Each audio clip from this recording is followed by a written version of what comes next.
नमस्कार। विश्व न्यूज अन्तर्गत सञ्चालन हुने विश्व संवाद कार्यक्रममा यहाँहरूलाई स्वागत छ। हाम्रो यो कार्यक्रम विश्व न्यूजको अफिसियल युट्युब च्यानल र अफिसियल फेसबुक पेज मार्फत हरेक शुक्रबार राति 8 बजे प्रसारण गर्ने गर्छौँ। हामी आजको कार्यक्रमलाई पहिलो श्रृङ्खलाको रूपमा लिएर उपस्थित भएका छौँ। हामीले समाजमा घटेका र घट्न सक्ने विभिन्न विषयहरूलाई सम्बन्धित विज्ञहरू मार्फत विभिन्न विषयहरूको उठान गर्दै संवाद गर्ने जमर्को गरेका छौँ। आजको पहिलो श्रृङ्खलामा हामी राष्ट्रवादी केन्द्र नेपालका संस्थापक नेता ताराप्रसाद अर्यालजीलाई निम्त्याएका छौँ। आउनुहोस् उहाँलाई स्वागत गरौँ। नमस्कार सर, स्वागत छ कार्यक्रममा। धन्यवाद। हाम्रो यस कार्यक्रम यो आजको पहिलो श्रृङ्खला हो र कार्यक्रमको सुरुवातमै मैले सरलाई सर राष्ट्रवादी केन्द्र नेपालको संस्थापक नेताको रूपमा अगाडि बढ्दै हुनुहुन्छ। एक अभियन्ता र बुझकीको हिसाबले अहिलेको नेपालको शिक्षा पद्धति कतातिर मोडिए जस्तो लाग्छ सरलाई? सर्वप्रथम तपाईँलाई म हार्दिक धन्यवाद व्यक्त गर्न चाहन्छु। जो एउटा सामाजिक क्षेत्रमा नेपालको आम सञ्चारको क्षेत्रमा स्थापित नाम र स्थापित हुँदै गरेको नाम विश्व न्युजले जो एउटा आज संवादको सुरुमै हामी छलफलको दौरानमा छौँ र पहिलो प्रश्नै तपाईँले नेपालको शिक्षाको अवस्था र यसले उत्पादन गरेका विद्यार्थीहरूको अवस्था र सिङ्गो देशको भविष्यसँग जोडिएको प्रश्नसँगबाट हामी छलफल प्रारम्भ गरेका छौँ। पहिलो कुरा त हाम्रो नेपालको शिक्षा पद्धति हामीले समग्रलाई हेऱ्यौँ भने यो अत्यन्तै चाहिँ कता चाहिँ यो चाहिँ धेरै विषयमा हामी जानुपर्ने हुन्छ। मूलत चाहिँ शिक्षाले उत्पादन गरेको जनशक्तिले त्यो व्यक्तिलाई, त्यो जनशक्तिलाई, त्यो विद्यार्थीलाई आफ्नो जीवनयापन गर्नतिर डोराउनु पर्नेमा त्यो विद्यार्थी मास फ्रस्ट्रेसन अहिले समाज अत्यन्तै चाहिँ के गर्ने के नगर्ने, कता जाने कता नजाने, होइन देशमा बस्ने कि विदेशमा जाने कि कहाँ के गरेर खुसी हुने भन्ने कुरातिर अत्यन्तै अन्यलताको स्थितिबाट नेपालको शिक्षाले उत्पादन गरेका व्यक्तिहरू गुजिरहेका छन्। यो अत्यन्तै शोचनीय विषय छ। अब अहिले जिम्मेवार निकायले, राज्यले, नेपालको चाहिँ सरकारवालाहरूले हामी शिक्षासँग सम्बन्धित सम्पूर्ण सामाजिक राजनीतिक अभियन्ताहरूले अत्यन्तै गम्भीरतापूर्वक सोच्नुपर्ने र यसलाई चाहिँ लिनुपर्ने विषय बनेको छ। अहिलेको शिक्षाले समाजलाई चाहिँ उज्यालो बाटोतिर, जो हाम्रो पूर्वीय दर्शनबाट चाहिँ हामी गाइडेड छौँ र त्यो गाइडेड भएको हाम्रो नेपाली समाज हो। यहाँ मान्छे बन्न सिकाएन, डाक्टर बनायो, पाइलट बनायो, इन्जिनियर बनायो, राजनीतिकर्मी बनायो, अर्थशास्त्री बनायो, होइन चाहिँ धेरै प्रकृतिका मान्छेहरू उत्पादन गर्यो। तर हाम्रो चाहिँ वैदिक दर्शनले के भन्छ भने पहिला मान्छे बन, मनुर भव भन्छ क्या। त्यो मनुर भव मान्छे बन्न नसिकाइकन अब डाक्टर, पाइलट, इन्जिनियर बनिसकेपछि त त्यो बेसिक फन्डामेन्टल हाम्रो शिक्षाले उत्पादन गर्ने जनशक्तिमा चाहिँ जनशक्तिको त्यो फन्डामेन्टल संरचनै बिग्रेको छ। यसले गर्दा आज भद्रकोलको स्थिति छ। यसलाई सुधार्न हामी सबै लाग्नुपर्ने देखिन्छ। मैले संक्षिप्तमा यति मात्रै भने। सरको बुझाइमा चाहिँ नेपालको एजुकेसन सिस्टम चाहिँ व्यवहारिक भन्दा पनि सैद्धान्तिक हिसाबमा मात्रै अगाडि बढो भन्ने हो सर? सैद्धान्तिक हिसाबले मात्रै अगाडि बढेको भए पनि त्यो अलि परिपक्व जनशक्ति उत्पादन गर्न पर्थ्यो। आफ्नो व्यक्तित्व, आफ्नो संवेग नियन्त्रण गर्नेदेखि लिएर परिवारलाई व्यवस्थापन गर्नेदेखि लिएर समाजलाई अगाडि बढाउनेदेखि लिएर सिङ्गो राष्ट्रको चाहिँ पूर्वाधार, अर्थतन्त्र, राष्ट्रको वैभव, राष्ट्रको गौरव बढाउनका निमित्त जनशक्ति उत्पादन गर्नुपर्ने हो। त्यो प्रकृतिको चाहिँ सैद्धान्तिक जनशक्ति पनि तयार भएन। अब व्यवहारिक कुरामा त हाम्रो शिक्षाले न आज प्याज काट्न सिकाउँछ, न हलो जोत्न सिकाउँछ, न गुन्द्रुक खान सिकाउँछ, न खाना पकाउन सिकाउँछ, न कपडा लगाउन सिकाउँछ। एसएलसी पढ्ने बच्चालाई कपडा लगाइदिएर स्कुल पठाउनु पर्ने, यस्तो प्रकृतिको चाहिँ जो रोबोट टाइपको चाहिँ विद्यार्थी हामीले उत्पादन गरेका छौँ। यसले काहीँ न काहीँ समाजलाई दुर्घटनामा लान्छ। राष्ट्रको चाहिँ हाम्रो समृद्धिको आधार शिक्षा भन्ने कुरा जो सैद्धान्तिक मूल्य मान्यता हो, यसलाई स्थापित गरेको छैन आजको प्रणालीले। यसका लागि हामीले मेहनत गर्नुपर्ने छ। भनेपछि अहिलेको ट्रेन्ड कस्तो देखिएको छ भने रिसेन्ट सिचुएसनमा पनि हामीले कक्षा 12को परीक्षा दिइसके पछाडि धेरैजना विद्यार्थीहरू अहिले हेर्नुभयो भने विभिन्न विश्वविद्यालयका ब्याचलरका प्रोग्रामहरू खाली चलेको अवस्था छ। खाली छ। कक्षा 12को विद्यार्थी परीक्षा दिने बित्तिकै कि त ऊ कन्सल्टेन्सीको सहारामा बाहिर जाने बाध्यता भयो, अथवा उसले केही सानोतिनो भयो भने म यही काम गर्छु, पढेर मलाई केही हुँदैन, मैले पैसै कमाउनु पर्छ भन्ने जुन बाध्यता छ, यो ब्रेन ड्रेनको स्थितिलाई सरकारले किन यस्तो व्यवस्था गरे जस्तो लाग्छ तपाईँलाई? यो अत्यन्तै गम्भीर तपाईँले आजको विषय उठाउनु भयो। नेपालको आजको ट्याक्कै चाहिँ सामाजिक राजनीतिक अवस्था अथवा राजनीतिक नेतृत्वको एक मुख्यतः राजनीतिक नेतृत्वकै कुरा हुन्छ। यसलाई हामीले आज चाहिँ राजनीति मात्रै सबै कुरा पोलिटिक्स हो भन्ने मात्रैतिर पनि नजाउँ, तर मुख्य चाहिँ फेरि यसमा चाहिँ राजनीतिले नै यसलाई गाइड गरेको हुन्छ। जो तपाईँले डरलाग्दो विषय उठान गर्नुभयो, आजको नेपाली समाजको मुख्य चाहिँ जटिल समस्याको रूपमा डरलाग्दो युवा पलायन हो। कसैको दिमागमा यो देश छैन। किन यस्तो छैन भन्दा नेपालमा खास गरी अब धेरै पुरानो राजनीतिक कुरा छलफल नचलाउँ, 46 सालपछि जे जति उद्योग मन्त्रीहरू बने, अर्थमन्त्रीहरू बने, रोजगार मन्त्रीहरू बने, प्रधानमन्त्रीहरू बने, अब यो देशमा युवाहरूले प्रतिरोध गर्ने अवस्था बनेको छ। विद्रोहमा एउटा चाहिँ युवाहरू जबरजस्ती हिसाबले नेपाली समाज यिनीहरूको विरुद्धमा किन जाँदैछ भने नेपालको युवा युवतीलाई आज अस्ट्रेलियाको सरकारले रोजगार दिन परेको छ, कोरियाको सरकारले रोजगार दिन परेको छ, जापान, युरोप, अमेरिका, दुबई, कतारका सरकारले रोजगार दिन परेको छ। हाम्रो भन्दा गए गुजेको राष्ट्र इथियोपिया सरकार, सुडानका सरकारले, दक्षिण अफ्रिकी मुलुकहरूमा नेपाली युवा युवतीहरू गएर काम गर्न परेको छ भने नेपालको रोजगार मन्त्रीको काम के हो, अर्थमन्त्रीको काम के हो, प्रधानमन्त्रीको काम के हो, शिक्षा मन्त्रीको काम के हो? यसको बारेमा कहीँ संसदमा, कहीँ क्याबिनेटमा कुनै पार्टीका नेताहरूले कहीँ छलफल गरेको सुन्नु भएको छ? छैन नि त, कतै छैन नि त। यस्तो स्थिति डरलाग्दो युवा पलायन छ। गत वर्ष मात्रै, गत महिना फागुन महिना मात्रै मैले यो तथ्याङ्क हेरेँ, 63,000 युवाले देश छोडेछन्। प्रत्येक गाउँमा मलामी जाने मान्छे छैन, जन्ती जाने मान्छे छैन। तपाईँले भनेको चाहिँ जो ब्याचलर प्रोग्रामहरू आज सबै खाली भएका छन्। +2 सम्म मात्रै चाहिँ कलेज चल्ने वातावरण बनेको छ। सिङ्गो चाहिँ जो ब्याचलर प्रोग्राममा लगानी गरेका नेपालका राष्ट्रिय पुँजीपतिहरू, यहाँ त कतिपयले यहाँ चाहिँ शैक्षिक दलालहरू पनि भन्ने गर्छन्, त्यसलाई म खारेज गरिदिन चाहन्छु। त्यस्तो होइन। नेपालको शिक्षा क्षेत्रमा भएका नेपालका पुँजीपतिहरू, उद्यमी व्यवसायहरूले आफ्नो वर्षभरि जीवनभर कमाएको धन सम्पत्ति लगाएर ब्याचलर प्रोग्रामहरू स्थापित गरे। ती सबै आज एक प्रकारले डिप्रेसनको अवस्थामा जाने, ग्राउन्ड खाली, सारा चाहिँ उनको संरचना खाली भएर त्यो ब्याचलर प्रोग्राम नेपालको प्राइभेट क्षेत्रको र हाम्रो विश्वविद्यालय क्षेत्रको चाहिँ ब्याचलर प्रोग्राम नै कोल्याप्स हुने अवस्थाबाट बनेको छ। यो डरलाग्दो स्थितिमा यदि राज्य जिम्मेवार भएन, राज्य जवाबदेही भएन भने चाहिँ यसले ठुलो चाहिँ देश विघटन, राष्ट्रिय विघटनको अवस्थामा लान सक्छ। यसका निमित्त हामी सचेत, राष्ट्रवादी, देशभक्त, सामाजिक, राजनीतिक, शैक्षिक क्षेत्रका अभियन्ताहरू अब आजको यो डरलाग्दो युवा पलायनको विरुद्धमा हामी बोल्न पर्ने, अगाडि बढ्न पर्ने। बुझाइमा चाहिँ राज्य यो विषयमा चाहिँ निरीह नै बनेको भन्ने बुझाइयो छ। निरीह मात्रै होइन, यो योजनाबद्ध हिसाबले नेपाल जस्तो प्राकृतिक र आर्थिक स्रोत र साधनले भरिपूर्ण देशका युवाहरूलाई अरब, दुबई, युरोप, अमेरिका पठाएर देशको समृद्धि चाहिँ हुन्छ, अथवा देशमा रोजगारी गर्ने वातावरण नेपालमा छैन। अब तपाईँको बाल्यो भएको देश अरबमा चाहिँ रोजगार सम्भव हुने, यस्तो चाहिँ जडीबुटी, वन जङ्गल, प्राकृतिक स्रोत, साधन, पर्यटन सबै हिसाबले सम्भावना भएको देशका नागरिकलाई चाहिँ रोजगारको लागि बाहिर पठाउने भनेपछि राज्य सञ्चालनमा बसेका नेतृत्वहरू के छन् भने यो देश खाली गराउने, युथलेस, तिथलेस नागरिकहरू मात्रै, दाँतबिन भएका मान्छे, बालबच्चा र वृद्धवृद्ध मात्रै राख्ने र आफ्नो चाहिँ रोटी सेक्ने, राजनीति सञ्चालन गर्ने, जे पनि गर्न पाइयोस्। त्यस्तो प्रकृतिबाट आजको राजनीतिक नेतृत्वहरू यो फाँसीवादी शासन भन्छु म त। कुनै लोकतन्त्र, गणतन्त्र, प्रजातन्त्र केही पनि छैन हेर्नुहोस्। त्यसो भए सरलाई मैले रोकेँ, राज्य निरीह अवस्थामा छ अथवा लामो समयसम्म यो राजनीतिक अस्थिरताले गर्दा हामीले बिचमा पनि अहिले पनि हेऱ्यौँ भने 1-1.5 महिना विभिन्न मन्त्रालयहरू खाली नै भए। अर्थ मन्त्रालयदेखि सम्पूर्ण मन्त्रालयहरू उहाँहरूको भागवण्डा नमिल्ने विभिन्न बाहनामा शिक्षा मन्त्रालय त झन् खाली नै अवस्थामा रह्यो र आजको दिनसम्म पनि त्यसले एक्टिभली काम गर्न नसकेको अवस्था देख्छौँ। त्यसो भए राज्यले यो भूमिका निर्वाह गर्न नसकेको खण्डमा तपाईँको जस्तो सङ्गठन राष्ट्रवादी केन्द्र नेपाल, जनताको बुझाइ के छ भने नि आज तपाईँले यो कार्यक्रम मार्फत सम्पूर्ण दर्शकहरूलाई क्लियर पारिदिनुहोस्। तपाईँको राष्ट्रवादी केन्द्र नेपाललाई धेरै जनताहरूले अब चाहिँ यस्ता मुभमेन्टहरू चाहिँ राजनीतिक हिसाबमा नै अगाडि बढ्नुपर्छ होला। हामीले विगतको इक्जाम्पललाई हेऱ्यौँ भने एउटा कुनै मिडिया सेक्टरमा लागेको रवि लामिछाने जस्तो व्यक्ति थियो, राष्ट्रिय स्वतन्त्र पार्टीको नामबाट चुनाव जितेर गृह मन्त्रालयसम्म उहाँको पहुँच पुगिसके पछाडि विभिन्न कारणले गर्दा अहिले उहाँहरू ब्याक हुनु परेको अवस्था छ। यसै सन्दर्भमा राष्ट्रवादी केन्द्र नेपालले यसको नेतृत्व किन नगर्ने? बडा सान्दर्भिक प्रश्न गर्नुभयो तपाईँले अहिले। र यही भएर हामी 5-7 वर्षदेखि एउटा सामाजिक अभियानको रूपमा राजनीतिक सङ्गठन चाहिँ विस्तार गर्दै जनता समक्ष हामी अभियानको रूपमा अगाडि बढ्यौँ। र अहिले हामीलाई के अनुभूति भयो भने यदि हामीले चाहिँ नेपालको राजनीतिमा हस्तक्षेपकारी भूमिका निर्वाह गर्न सकेनौँ भने सिङ्गो राष्ट्र, देशको अर्थतन्त्र र हाम्रो चाहिँ देशको चाहिँ सभ्यता, संस्कृति सबै कोल्याप्स हुने बाटोतिर अगाडि बढेको छ। यही भएर अब हामी नेपालको राजनीतिमा जबरजस्त हस्तक्षेपकारी भूमिकामा उब्जाउँदैछौँ। र यही नेपालमा दोस्रो जनआन्दोलन वैशाख 11 गते अन्त्य भयो।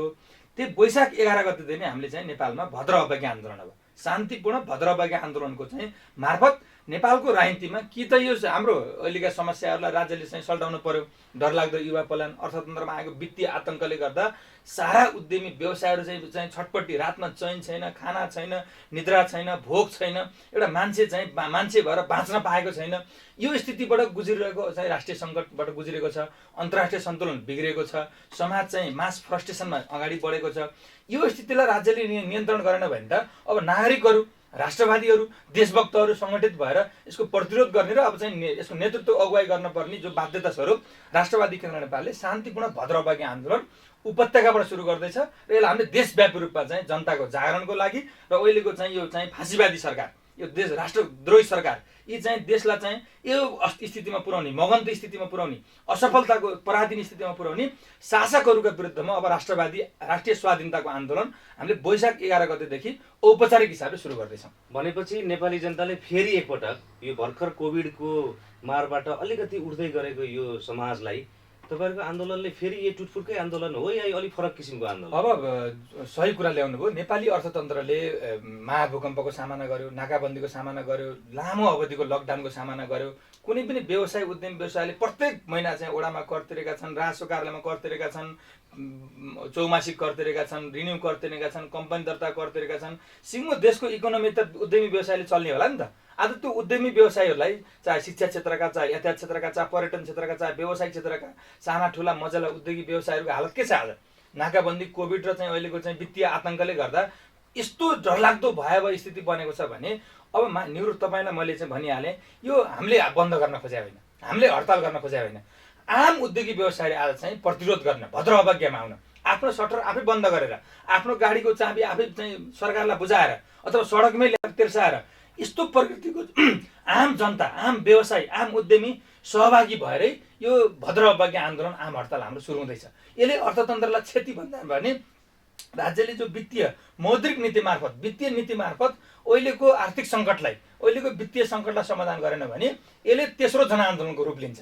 यसले चाहिँ श्रीलङ्कन मोडलमा यी अहिलेका भ्रष्ट, अहिलेका दलाल, अहिलेका चाहिँ गैर जिम्मेवार शासकहरूको चाहिँ घरमा ढ्याङ्ग्रो, यिनको लुटको स्वर्गमा चाहिँ अब हामीले ढ्याङ्ग्रो ठोक्नका निमित्त, यिनलाई चाहिँ थ्रेडका निमित्त यो आन्दोलन सुरु गरेका छौँ। न कि कुनै व्यवसायलाई फेरि चाहिँ अर्को अप्ठ्यारो पारौँ, मुठभेडमा जाउँ भन्ने हिसाबले होइन। ठिक छ, स्वतस्फूर्त रूपमा यो आन्दोलन यो आन्दोलनले पक्कै पनि समाजलाई एउटा विकासोन्मुख गतितिर लैजान्छ, हामीले यो आशा गरौँ।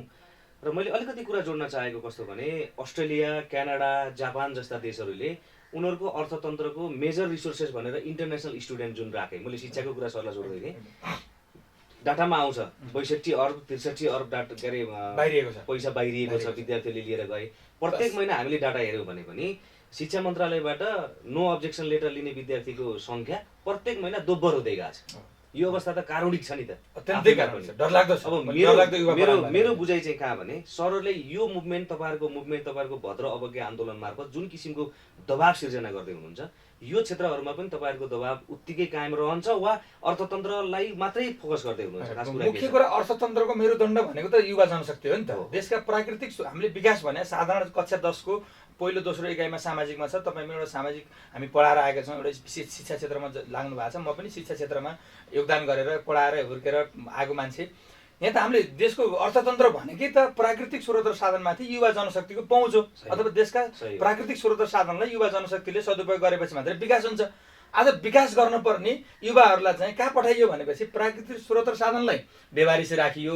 जल बगेको बगै छ, जडीबुटी कुहेको कुहेको छन्, खनी सडेको सडै छ, पर्यटन क्षेत्र बेबारिसे छ, उद्योग व्यवसाय क्षेत्र चौपट छ। युवा जनशक्ति आज अस्ट्रेलियामा गएर भाडा मान्न परेको छ, अमेरिकामा गएर पेट्रोल पम्पमा तेल हाल्नु परेको छ, इजरायलमा गएर किएर काम गर्न परेको छ। यो त राज्यले किन यस्तो गरेको छ? यसको पछाडि एउटा ठुलो राजनीतिक कारण छ, अत्यन्तै ठुलो भूराजनीतिक अर्थराजनीतिक कारण छ। म आज तपाईँको लोकप्रिय कार्यक्रम विश्व संवाद मार्फत चाहिँ म आम जनतालाई किन जानकारी, तपाईँ मेरो मात्रै कुरा त होइन, तपाईँ माझमा लाखौँ जनतालाई, लाखौँ चाहिँ पासपोर्ट बनाइरहेका युवाहरूलाई, लाखौँ चाहिँ युवा देशका हाम्रा छोराछोरीलाई अस्ट्रेलियाको पिआर भयो हुन्थ्यो, युरोपको पिआर भयो हुन्थ्यो, अमेरिकाको ग्रिन कार्ड भयो हुन्थ्यो भनेर आशामा बसेका अभिभावकलाई म के भन्न चाहन्छु भने यो राष्ट्र हिजो हामीले हेऱ्यौँ भने एउटा पुरानो चाहिँ म चाहिँ एउटा हाम्रो धार्मिक कहानी पनि यहाँ जोड्न चाहन्छु। जब श्रीरामले रावणको लङ्कामाथि विजय हासिल गरे, त्यति बेला लक्ष्मणले के भन्नुभयो भने, रामको भाइ लक्ष्मणले के भन्नुभयो भने, दाइ हाम्रो अयोध्या त झुपडीको छ, गरिब छ, लङ्का त सुनै सुनको छ।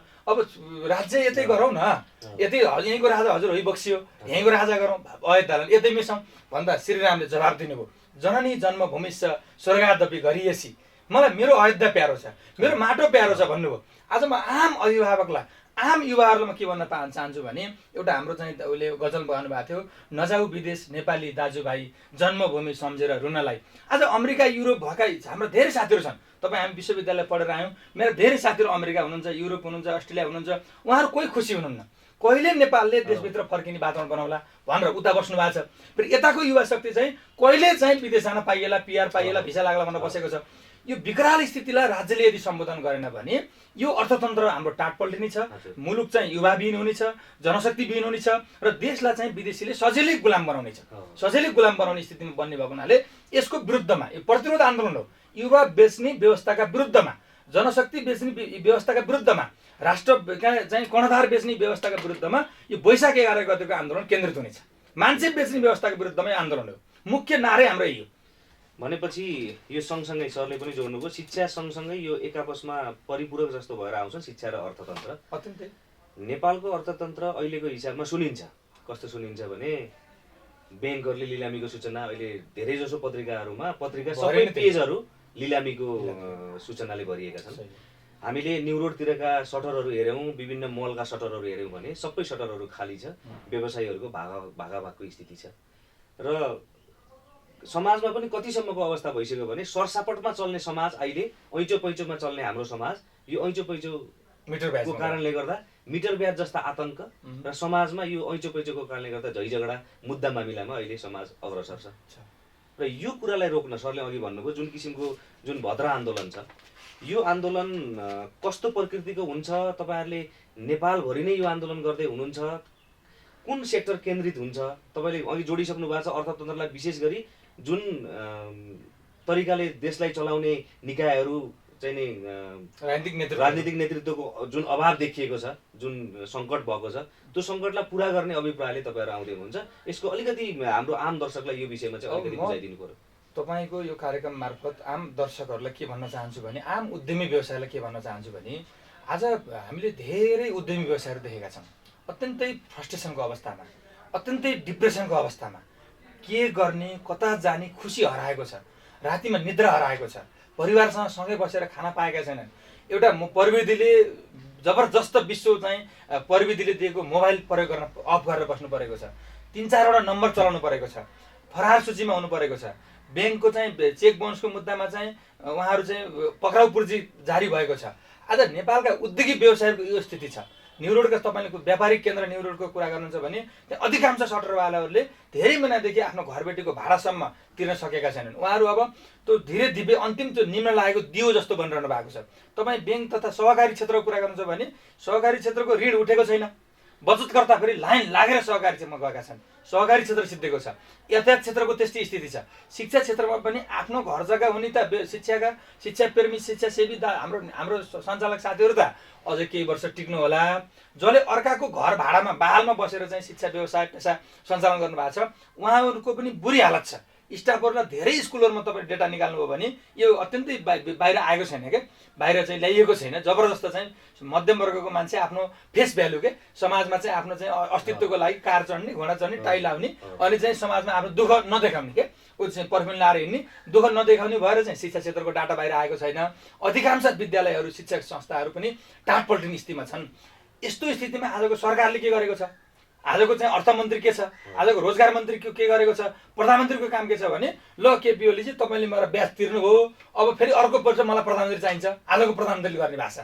आजको संसदमा हेर्नुहोस् त, हिजोका द्वन्द्वकालीन मुद्दा, राणाकालीन मुद्दा, राजाकालीन मुद्दा ल्याएर विषयलाई डाइभर्ट गर्ने, अर्थतन्त्रको समस्याबाट चाहिँ राज्य जो सरकारवाला निकाय चाहिँ पन्छिनी मेलो गरेको छ।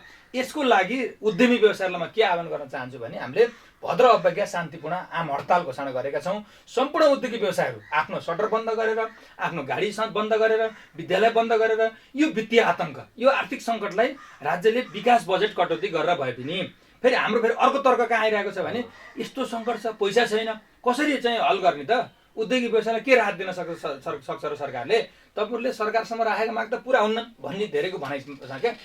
नेपालमा यो वर्ष विकास बजेट किन चाहियो, यो प्रदेश सरकार किन चाहियो, जनप्रतिनिधिहरूको भत्ता कटौती गरेर भए पनि उद्योगी व्यवसायलाई बचाउनु पर्छ। यदि यो सरकारले यो राज्यले उद्योगी व्यवसायलाई परेको समस्यालाई चाहिँ यदि उसले रेस्पोन्स गर्दैन, सम्बोधन गर्दैन भने यो विद्रोह, यो आन्दोलनले कडा रूप लिन्छ, तेस्रो जनआन्दोलनको रूप लिन्छ। सारा उद्योगी व्यवसायहरू, उद्यमी व्यवसायहरू, हिजो प्रजातन्त्रको लागि आन्दोलन भयो, 46 सालमा बौद्धको लागि आन्दोलन भयो, 63 सालमा गणतन्त्रको लागि आन्दोलन भयो, अब यो 80-81 सालमा वित्तीय अराजकताका विरुद्ध, वित्तीय आतंकका विरुद्धमा एउटा राष्ट्रिय आर्थिक क्रान्तिको लागि, आत्मनिर्भर अर्थतन्त्रको लागि यो विद्रोह हुनेछ। यो शान्तिपूर्ण हुनेछ। एउटा गाडीको सिसा पनि फुट्ने छैन, एउटा मान्छेको व्यक्तिगत थोपोको रगत पनि बग्ने छैन।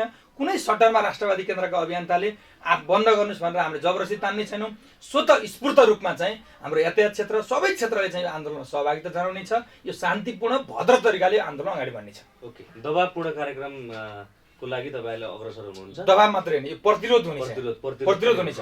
ओके, त्यसो भए अहिलेको अवस्थामा जुन अर्थतन्त्र, धेरै मान्छेहरूले ब्याङ्कको ऋण लिएका छन्। हामीले अस्ति पनि हेर्यौँ, केही समय अगाडि दुर्गा प्रसाईको नेतृत्वमा ब्याङ्कको ब्याज हामी तिर्न सक्दैनौँ, ऋण बिना हुनुपर्छ जस्ता कुराहरू पनि अगाडि छरेका थिए। बानेश्वर चोकमा एउटा आन्दोलन पनि भयो, उहाँले एउटा आमसभा गर्नुभयो। यो कुरालाई कसरी लिनुहुन्छ? यो अर्को आतंक हो। फेरि जब समाजमा अप्ठ्यारो पर्छ, समाजमा दुःख पर्छ, राष्ट्र सङ्कटमा पर्छ, धेरै प्रकृतिका मनोविज्ञानहरू हाबी हुन खोज्छन्। धेरैले आफ्नो रोटी सेक्ने भन्छ नेपाली उखान हाम्रो, धेरैले आफ्नो रोटी सेक्ने के यही सङ्कटलाई पाएर चाहिँ सांसद बन्न पाइहालिन्छ कि, कतै मन्त्री पो बन्न पाइहालिन्छ कि, कतै ठुलो भाग झ्याप्पै चाहिँ यो सत्ता ढलेर प्रधानमन्त्री पो भइहाल्छ कि। अब दुर्गा प्रसादजीले त आफूलाई अब म देशको प्रधानमन्त्री पनि मै हो, राजा पनि मै हो, देशको निर्माता पनि मै हो भनेर भनिरहनु भएको छ। पहिला त उहाँले त जनताको बचत गरेको पैसा तिर्नु पर्यो नि त। 5-6 अरब पैसा चाहिँ ऋण लिनु भएको छ, ल ब्याज पो मिना गर्ने, ब्याज पनि सबै मिना त होइन, 7-8% चाहिँ ब्याङ्करले ऋण प्रवाह गरे। अहिले चाहिँ यो पछिल्लो आर्थिक मन्दी पछाडि 17-18% पुऱ्याए। उहाँको एउटा माग चाहिँ जायज छ, ब्याज चाहिँ सिङ्गल डिजिटमा आउनु पर्यो भन्ने माग जायज छ। त्यो बाहेकका ऋण मिना आउनुपर्छ। उनको चाहिँ जनताको बचत कसरी दिन्छ? राज्य चाहिँ यस्तो आर्थिक सङ्कटको बिचमा बसेर अहिले सारा मान्छेलाई चाहिँ मिना गर्ने त हुँदैन। जो फेरि चाहिँ घरबारी पनि भएका छन्, लघुवित्त ब्याङ्कबाट चाहिँ घरबारी भएका छन्, त्यसको छानबिन गरेर आत्महत्याको बाटो रोजेका, चाहिँ विस्थापनको बाटो रोजेका, फ्रस्ट्रेसनको बाटो रोजेका उद्यमीलाई राज्यले बचाउनुपर्छ। तर होलसेल रूपमा चाहिँ त्यसरी चाहिँ मिना गर्ने, ब्याङ्कको ऋणै तिर्दैन भन्नेले त झन् अर्को अराजकता सिर्जना गर्छ। उहाँको मुभमेन्टप्रति उद्योगी व्यवसायले आफ्नो प्रतिक्रिया आफै व्यक्त गरिरहनु भएको छ। उहाँको मुभमेन्टमा अहिले चाहिँ राजधानीका उद्योगी व्यवसायहरू कोही पनि चाहिँ नजानी, त्यसरी समर्थन गर्दा सकिन्न, झन् अप्ठ्यारो पर्छ, वित्तीय क्षेत्रै झन् ध्वस्त हुन्छ भन्ने विषय उठान गर्नु भएको छ। त्यो दुर्गा प्रसादजीको कार्यक्रमभन्दा राष्ट्रवादी केन्द्र नेपालले उठाएको कार्यक्रम, यो आन्दोलन, यसका मागहरू चाहिँ हामीले सरकारले पुरा गर्ने सक्ने खालका विज्ञानसङ्गत यथार्थपरक मागहरू भएको हुनाले त्यो अभियानसँग हाम्रो कुनै साइनो गाइनो सम्बन्ध छैन। हामी कार्यक्रमको अन्त्यतर्फमा छौँ। सरले आजको यो कार्यक्रम मार्फत राष्ट्रवादी केन्द्र नेपालका विभिन्न कुराहरू हाम्रा आम दर्शकमा राख्नुभयो र अन्त्यमा अहिले टेलिभिजन हेर्दै गरिरहनुभएका सम्पूर्ण दर्शकहरूलाई सरको कुरा केही छ भने प्लिज। म यो टेलिभिजन तपाईँको लोकप्रिय विश्व संवाद कार्यक्रम हेरेर बसिरहनु भएका अथवा चाहिँ यो सामाजिक सञ्जाल मार्फत विश्वभरि अब हेर्ने दर्शकहरूलाई पनि म के भन्न चाहन्छु भने, हाम्रो देश नेपाल अहिले अत्यन्तै सङ्कटको अवस्थाबाट गुज्रिएको छ। नेपालमा चाहिँ अन्तर्राष्ट्रिय सन्तुलन बिग्रेको छ, डरलाग्दो युवा पलायन छ। नेपालभित्रका चाहिँ आर्थिक प्राकृतिक स्रोत र साधनहरूमाथि बहुराष्ट्रिय कम्पनीको चाहिँ कब्जा हुन थालेको छ। शिक्षा क्षेत्र, अर्थतन्त्र क्षेत्र सबै चाहिँ डामाडोलको स्थितिमा छ। यो स्थितिमा चाहिँ भाग्ने होइन, भागेर समस्याको समाधान हुँदैन। आउनुहोस्, हाम्रो राष्ट्र, हाम्रो देश नेपाल कहिले गुलाम बनेन। कुनै कालखण्डमा, हिजो भगवानको पालामा पनि नेपाल गुलाम बनेन, आधुनिक कालमा नेपाल गुलाम बनेन, त्यत्रो ब्रिटिस साम्राज्यको चाहिँ पालामा पनि नेपाल कहिले गुलाम बनेन। अहिले यो आर्थिक सङ्कटको कारणले, यो सांस्कृतिक सङ्कटको कारणले, यो अहिले चाहिँ अन्तर्राष्ट्रिय सन्तुलनमा आएको सङ्कटको कारणले गर्दा नेपाल पराधीन बन्ने अवस्थातिर छ। यसको लागि शासकहरू गैरजिम्मेवार बनेका छन्, राजनीतिक नेतृत्वहरू चाहिँ सब दलाल बनेका छन्, एजेन्ट बनेका छन्। यसको विरुद्धमा चाहिँ सम्पूर्ण देशभक्त नागरिकहरू, यो देशका चाहिँ उद्यमी व्यवसायीहरू, आम चाहिँ जनसमुदायहरू यसको प्रतिरोधमा यसलाई चाहिँ अर्को गृहयुद्ध नहुने गरी, अर्को चाहिँ सामाजिक द्वन्द्व, अर्को विकराल स्थिति नलिने गरी शान्तिपूर्ण भद्र अवज्ञा आन्दोलन मार्फत कि यो देशका राज्यका शासकहरूले हाम्रो जनताको माग, अर्थ व्यवसायको माग, यो देशका नागरिकको माग चाहिँ पुरा गर्न पर्यो, होइन भने सत्ता छोड्न पर्यो। अब यिनको विरुद्धमा अब यसको विरुद्धमा राष्ट्रवादी केन्द्र नेपालले अगुवाई गरेको आह्वान गरेको वैशाख 11 गतेदेखि उपत्यकाका चाहिँ 7वटा नाका हाम्रो कलङ्की नाका, बागबजार नाका, त्यसै गरी कालीमाटी नाका, गङ्गोबो नाका, चाबेल नाका, कोटेश्वर नाका र ग्वारकु नाकामा हाम्रो 7 ठाउँमा शान्तिपूर्ण तरिकाले हामीले पञ्चे बाजा बजाउँदै, धिमे बाजा बजाउँदै, सांस्कृतिक तरिकाले, अत्यन्तै भद्र तरिकाले, अत्यन्तै जनसहभागिता हुने तरिकाले यो कार्यक्रम हामीले सुरु गरेका छौँ, यो आन्दोलन सुरु गरेका छौँ। त्यो आन्दोलनमा सम्पूर्ण पेसा तपाईँ जस्ता सञ्चारकर्मी साथीहरू, सम्पूर्ण चाहिँ देश विदेशमा रहनुभएका देशभक्त नेपाली नागरिकहरूलाई यो आन्दोलनमा साथ सहयोग समर्थन जनाउन म हार्दिक अपिल गर्न चाहन्छु। र अर्को कुरा, यो नेपालीहरू अत्यन्त विस्थापनको बाटोतिर, डिप्रेसनको बाटोतिर, यो चाहिँ जो शरीरमै आगो लाउने, बिख खाने, आत्महत्या गर्ने, यो डिप्रेसनको शिकारबाट उद्यमी व्यवसायहरू पिल्सिनु भएको छ। मर्ने होइन, भाग्ने होइन, यिनका विरुद्धमा, अन्यायको विरुद्धमा, हामी अत्याचारको विरुद्धमा, यो वित्तीय आतङ्कको विरुद्धमा सडकमा लाने हो। यो राज्यलाई जिम्मेवार घुँडा टेकाउने हो। तपाईँ कोही पनि उद्यमी व्यवसायहरू बिख खान पर्ने छैन, झुन्डिन पर्ने छैन, विस्थापित हुन पर्ने छैन। त्यसको सबै जिम्मा, त्यसको सबै नेतृत्व राष्ट्रवादी केन्द्र नेपालले लिनेछ। म यही कुरा आम उद्योगी व्यवसायी, आम दर्शक महानुभाव र आम नेपालीहरूलाई यो आह्वान गर्न चाहन्छु कि भागेर डटेर समस्याको समाधान हुँदैन। यो प्रतिरोध आन्दोलनमा उत्रिनका निमित्त सबै नेपालीहरूलाई आह्वान गर्न चाहन्छु। अत्यन्त व्यस्त समयका बावजुद पनि हाम्रो निमन्त्रणलाई स्वीकार गरेर हाम्रो कार्यक्रममा उपस्थित भइदिनु भएकोमा धेरै धेरै धन्यवाद। धन्यवाद। तपाईँको लोकप्रिय कार्यक्रमको म आज सुरुवात दिन यो कार्यक्रम अत्यन्तै सफल रहोस्, यसले विश्व संवाद, विश्वका घटना परिघटनालाई समेटेर अगाडि बढोस्, म हार्दिक शुभकामना दिन चाहन्छु।